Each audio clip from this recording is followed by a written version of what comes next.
ನಮಸ್ಕಾರ.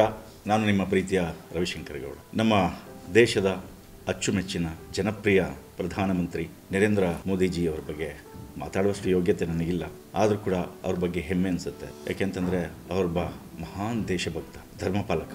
ಇವತ್ತು ನೀವೆಲ್ಲರೂ ನೋಡ್ತಿರ್ಬೋದು, ಇತ್ತೀಚೆಗೆ ಅವರ ಒಂದು ದೊಡ್ಡ ಕಾರ್ಯ ಅಂತಂದರೆ ನಮ್ಮ ದೇಶಕ್ಕೆ ಕೊಡುಗೆ ಕೊಟ್ಟಿದ್ದು ರಾಮ ಮಂದಿರವನ್ನು. 500 ವರ್ಷಗಳ ಹಿಂದೆಯೂ ಕೂಡ ಅದ್ರ ಬಗ್ಗೆ ದೊಡ್ಡ ಚರ್ಚೆ, ಹೋರಾಟಗಳು ನಡೀತಾನೇ ಬರ್ತಾಯಿದ್ವು. ಅದನ್ನು ಮಾಡೇ ತೀರ್ತೀವಿ ಅಂತ ಹೇಳಿ ಹಠ ಮಾಡಿ ಆ ಜಾಗದಲ್ಲಿ ಇಡೀ ದೇಶಕ್ಕೆ, ಇಡೀ ದೇಶದ ಎಲ್ಲ ಜನರಿಗೂ ಆ ಒಂದು ರಾಮನನ್ನು ಮತ್ತೆ ವಾಪಸ್ ಕೊಟ್ಟಿದ್ದು ಸಂತೋಷವಾದ ವಿಚಾರ. ನನಗೆ ಮೋದಿಜಿ ಬಗ್ಗೆ ತುಂಬ ಹೆಮ್ಮೆ ಯಾಕಾಗುತ್ತೆ ಅಂತಂದರೆ, ಅವರು ಈ ದೇಶವನ್ನು ವಿಶ್ವಮಟ್ಟದಲ್ಲಿ ನಂಬರ್ 1 ಸ್ಥಾನಕ್ಕೆ ತೊಗೊಂಡೋಗಿದ್ದು ನನಗೆ ಇವತ್ತು ಖುಷಿ ಆಗುತ್ತೆ. ಯಾಕೆಂದರೆ ನಮ್ಮ ದೇಶದ ಹೊರಗಡೆ ಇರತಕ್ಕಂಥ ಪ್ರಪಂಚದ ಎಲ್ಲ ದೇಶಗಳು ಇವತ್ತು ನಮ್ಮ ಭಾರತದ ಬಗ್ಗೆ ಮಾತಾಡ್ತಾರೆ. ಭಾರತ ದೇಶದ ಬಗ್ಗೆ ಒಂದು ಅವರು ಕೂಡ ಪ್ರೌಡಾಗಿ ನೋಡ್ತಾರೆ. ಯಾಕೆಂತಂದರೆ ಇವತ್ತು ಒಂದು ಆರ್ಥಿಕ ಮಟ್ಟದಲ್ಲಾಗಲಿ ಅಥವಾ ಬೇರೆ ಎಲ್ಲ ಥರದ ವಿಚಾರದಲ್ಲಾಗಲಿ ಇವತ್ತು ನಮ್ಮ ದೇಶ ತುಂಬ ಎತ್ತರಕ್ಕೆ ಹೋಗಿದೆ. ಅದಕ್ಕೆ ಕಾರಣಕರ್ತರೆ ನಮ್ಮ ದೇಶದ ಹೆಮ್ಮೆಯ ಪ್ರಧಾನಿಗಳಾದಂಥ ನರೇಂದ್ರ ಮೋದಿಜಿಯವರು. ಹಾಗೆ ಅವರ ಒಂದು ಸರಳತೆ ಕೂಡ ನನಗೆ ಬಹಳ ಇಷ್ಟವಾಗುತ್ತೆ. ಮಕ್ಕಳು ನೋಡಿದ ತಕ್ಷಣ ಹೋಗಿ ಮಕ್ಕಳನ್ನ ಮಾತಾಡಿಸೋದು, ಜೊತೆಗೆ ನಮ್ಮಂಥ ಕಲಾವಿದರನ್ನು ಕಂಡ್ರೆ ನೇರವಾಗಿ ಹೋಗಿ ಅವ್ರನ್ನ ತಪ್ಪಿಕೊಂಡು ಮಾತಾಡಿಸೋದು.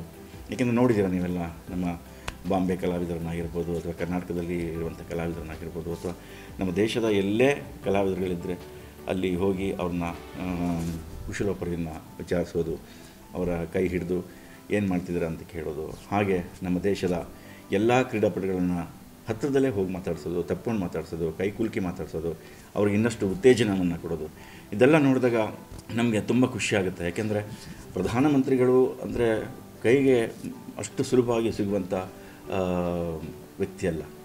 ಯಾಕೆಂದರೆ ಅಂಥ ಒಂದು ಹುದ್ದೆನೇ ಅಷ್ಟು ದೊಡ್ಡದು. ಸೊ ಹಾಗಾಗಿ ನಮ್ಮ ದೇಶಕ್ಕೆ ಇಂಥ ಮಹಾನ್ ನಾಯಕರ ಅವಶ್ಯಕತೆ ತುಂಬ ತುಂಬ ತುಂಬ ಇದೆ. ಯಾಕೆಂದರೆ ನಮ್ಮ ದೇಶ ಇನ್ನೂ ದೊಡ್ಡ ಮಟ್ಟದಲ್ಲಿ ಬೆಳೀಬೇಕು.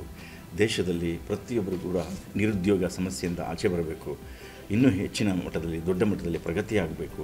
ಎಲ್ಲ ವಿಷಯದಲ್ಲೂ, ಎಲ್ಲ ಥರದ ವಿಷಯದಲ್ಲೂ ಕೂಡ ಪ್ರಗತಿ ಆಗಬೇಕು ಅಂತ ನನ್ನ ಆಸೆ.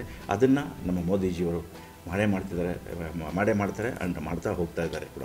ಅವರ ಒಂದು ತಂಡವನ್ನೇ ಶ್ಲಾಘನೆ ಮಾಡುವಂಥದ್ದು ಈ ವಿಷಯದಲ್ಲಿ.